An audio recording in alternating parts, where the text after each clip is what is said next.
metal detector na ginagamit doon. At nag-i-indicate naman talaga na meron. Kaya pala ganun, kahit anong metal pwede palang ma-detect nun. Kaya nakukuha namin kutsara ng Hapon, kutsara ng Amerikano, helmet. Pero sabihin mong specific na talagang gold, wala. Walang nakuha. Kaya inabandon. Kasi magkakahalata na punong-puno na ng buhangin yung buong looban Kasi hindi naman kaya i-consume lahat ng kwan. Kaya ang may-ari ng looban, Iglesia din ni Cristo kasi. Ano yun mga Iglesia ni Cristo nagsanib dun na nagkorporasyon.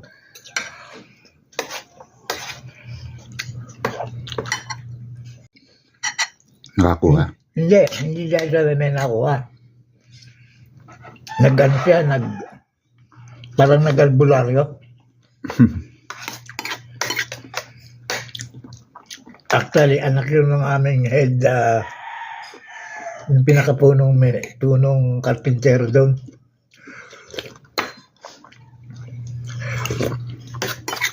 Wala naman kaming kasamang professional Puro experience lang ang pinagbabasayan.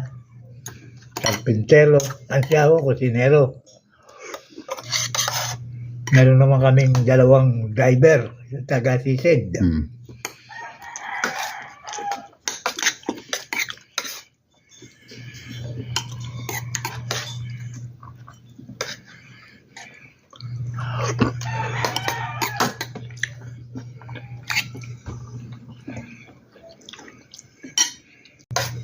May kasi may napanood akong docu.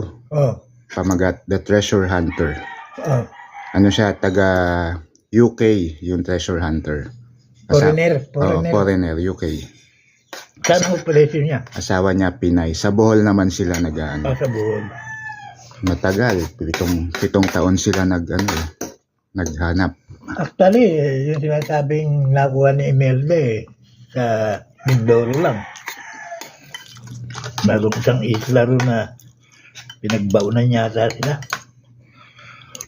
Natuklasan ni Imelda yata.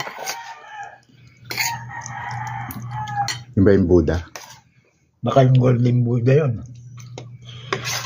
Kala ko ano yun, sa Baguio. Hindi, hindi naman isang piraso lang Kaya hindi ba style ng Hapon, lahat ng bansang masakop nila nakukuha.